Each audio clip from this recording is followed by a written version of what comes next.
Friends से नमस्कार। आशा करती हूँ आप लोग अच्छे होंगे और खुश भी होंगे। मीडिया अकेडमी 2.0 में आप सभी का स्वागत है और सदा अभिनंदन रहेगा, क्योंकि आप लोगों को रोशनी मैम फिर से लेकर आ चुकी है बीएड से संबंधित वीवीआई क्वेश्चन, जो आप लोगों को सीधे क्या कराया जाएगा, आप लोगों को फ्री में कोर्स कराया जाएगा। यहाँ पे आप लोगों को नई फीस लग रही है, नहीं आप लोगों को कोई 1 रुपया मांगी जा रही है, नई कोर्स खरीदने की जिम्मेवारी भी दी जा रही है। तो मैं आप लोगों को बताने वाली हूँ आज मीडिया अकेडमी 2.0 में सभी बच्चे को आकर लेके आ चुकी हूँ। 25 से 27 दिन का विशेषण है। बीएड फर्स्ट ईयर में एडमिशन करा चुके हैं और उनका जो परीक्षा है नजदीक आ रहा है, तो इसलिए आज मैं आप लोगों को बता दूं ईपीसी 2 में आप लोगों को पढ़ाया जाएगा क्या, ड्रामा आर्ट इन एजुकेशन, यानी क्या नाट्य में शिक्षा में नाटक कलाओं का वर्ण। यानी चलते हैं अगले क्वेश्चन की ओर, क्योंकि आप लोग किसी भी बिहार की यूनिवर्सिटी से हो, अगर बीएड कर रहे हैं तो आप लोगों के लिए ये सुनहरा मौका है जो रोशनी मैम आप लोगों के लिए खुद से लेकर आ चुकी है और एकदम फ्री में कोर्स कराने जा रही है। तो चलिए हम लोग ज़्यादा देर नहीं लगाए, क्वेश्चन की ओर बढ़े। उससे पहले आप लोग क्या करिएगा, क्लास को लाइक कर दीजिएगा, क्लास को फॉलो कर लीजिएगा, चैनल को जाकर सब्सक्राइब कर लीजिएगा, ताकि आप लोगों को जो भी अपडेट हो मीडिया अकेडमी 2.0 आप लोगों को तुरंत ही पहुंच जाए। इसके लिए आप लोगों को बेल आइकन प्रेस करना होगा, ताकि आप लोगों को कोई भी नोटिफिकेशन आप लोगों के पास तुरंत ही पहुंचे। चलिए अब हम लोग क्या करते हैं, तो हम लोग चलते हैं क्वेश्चन की ओर। आप लोगों को मैं बता दूं आज का क्वेश्चन क्या है, नाटक से संबंध कलाओं का वर्णन करें। यानी आप लोगों को यहाँ पे क्या करना है, तो नाटक से संबंधित जो भी बातें होगी आप लोगों को ये बताई जाएगी। आप लोगों को ईपीसी 1 में आप लोगों ईपीसी 2 में आप लोगों को यूनिट 1 ही रहने वाला है, बाकी यानी क्वेश्चन आप लोगों का हर एक क्लास में एक ही क्वेश्चन है। जब जरूरत पड़ेगी 2-3 क्वेश्चन बताने के, उससे पहले मैं आप लोगों को बता दूं, और आप लोगों का हो सकता है तो क्विज भी चलने वाला है। तो आप लोगों से एक अनुरोध करती हूँ कि आप लोग हमारे क्लास में क्विज में भी जुड़िएगा, ज्वाइन कर लीजिएगा, ताकि आप लोगों को बीएड में जो भी ऑब्जेक्टिव क्वेश्चन हो आएगी तो आप लोगों को कन्फ्यूजन ना हो। चलिए यहाँ पे आप लोगों को क्वेश्चन जान चुके होंगे। अब हम लोग क्या करेंगे, क्वेश्चन के आंसर किस प्रकार से है, तो ये मैं आप लोगों को एसएस पब्लिकेशन की जो है वो किताबें की फोटो लगा देती हूँ, क्योंकि आप लोगों को मैं बता दूँ बीएड के असाइनमेंट कॉपी में इससे जुड़ी सारी जानकारी आप लोगों को मिलेगी।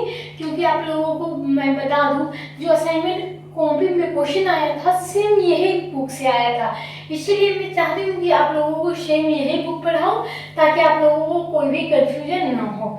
आप लोग अपने अपने बुक से मिलाते रहिएगा, ताकि आप लोगों को कोई भी दिक्कत ना हो। चलिए यहाँ पे हम लोग चलते हैं, थोड़ा कलर बदल लेते हैं और क्या जानते हैं, नाट्य शास्त्र में विवेचना में भरत दृष्टिकोण सदा प्रयोगात्मक रहा है, इसीलिए उन्होंने नाटक के केवल संधात्मक पक्ष का ही विवेचन नहीं किया, बल्कि इसके प्रयोगात्मक पक्ष को भी सम्यक विश्लेषण किया। एक और जहां उन्होंने नाट्य के वस्तु पाठ रस आदि विषयों पर विचार विमर्श किया, वहीं दूसरी ओर गीत संगीत और रंगमंच आदि के विस्तृत विवरण प्रस्तुत की। आप लोगों को कल संगीत के बारे में नहीं पढ़ाया गया था, लेकिन रंगमंच के बारे में पढ़ाया था।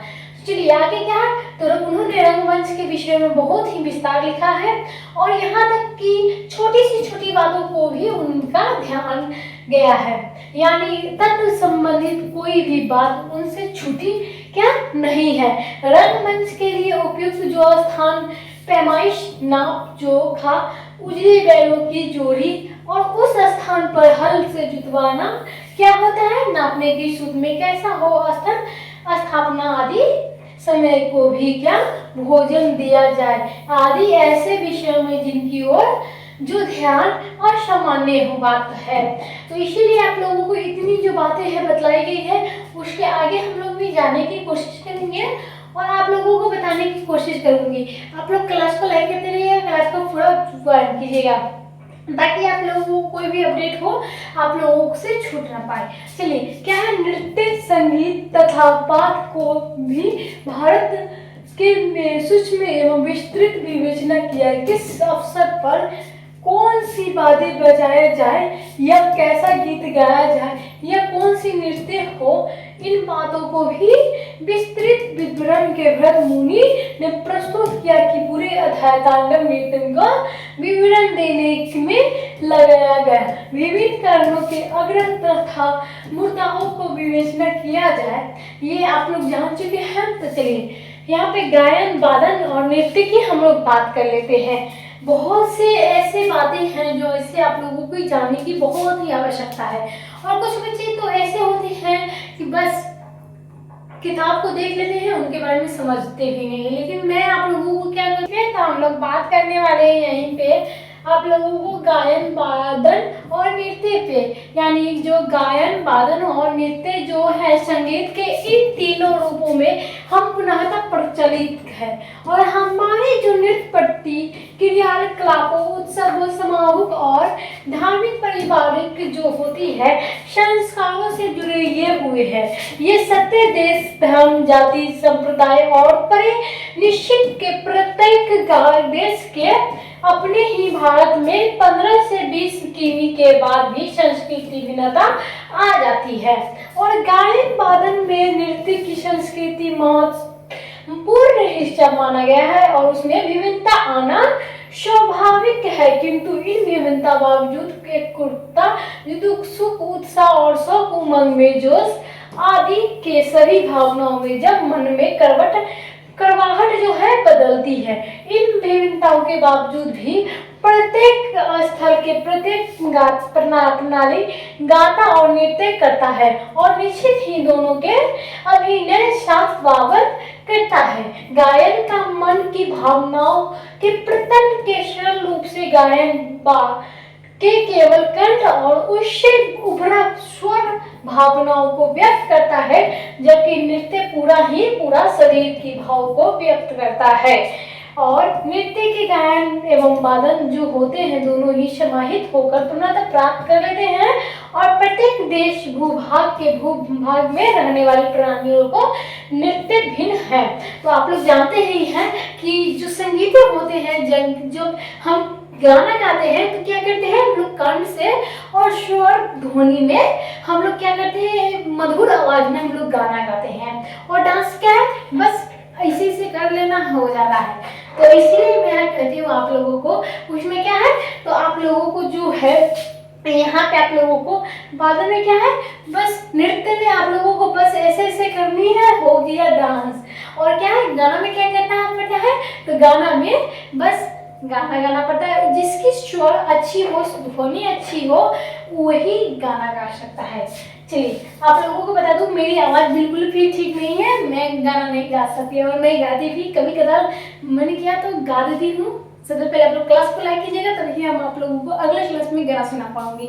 चलिए क्या है, कहाँ मूर्ताएं महत्वपूर्ण है, तो कहीं गति, कहीं मुखमंडल एवं नेत्रों के द्वारा अभिव्यक्ति को महत्वपूर्ण माना जाता है। और तो कहीं हाथों से द्वारा प्रस्तुत हस्त मुद्राएं, किंतु कुल मिलाकर हम कह सकते हैं कि नृत्य प्रस्तुति मानसिक भावनाओं को पूर्ण अभिव्यक्ति का साधन है और इसी कारण नृत्य को भी प्रत्येक उत्सव से जोड़ा गया है। और प्रत्येक धर्म के नृत्य, चाहे वो किसी भी रूप में हो, शास्त्रीयता के बांधा हो, या आप लोगों को आगे मैं बता देती हूँ,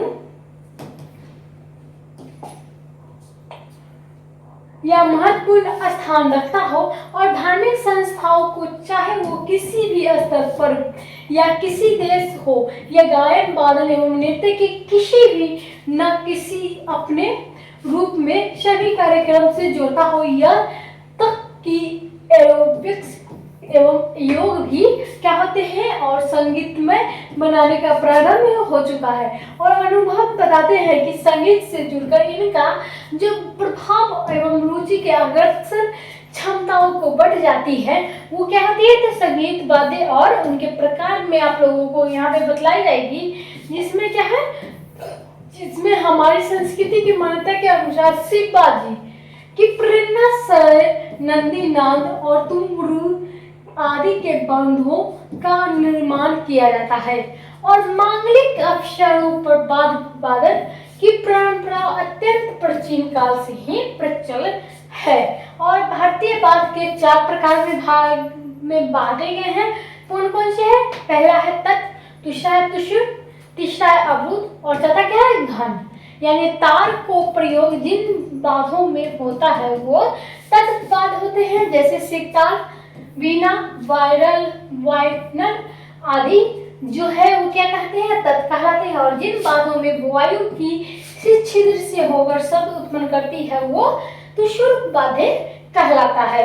उदाहरण में क्या कहा जाता है बंशी, यानी कृष्ण भगवान जो बंशी रखते हैं वो किसे कहते हैं तो उसे हम लोग कहेंगे तुषुर बाध। यानी उपरोक्त दोनों प्रकार के बाध में गायक द्वारा प्रस्तुत गायकी का पुनः अनुसरण करते हैं। इसी को हम लोग क्या कहेंगे तो इसी को हम लोग कहेंगे नाटक संबंध से कलाओं का वर्णन करें। इसी में आप लोगों का आज क्लास हो गया खत्म। अगले दिन फिर से नए क्लास में आप लोगों का स्वागत रहेगा और नए क्वेश्चन के साथ। आज के लिए बस धन्यवाद।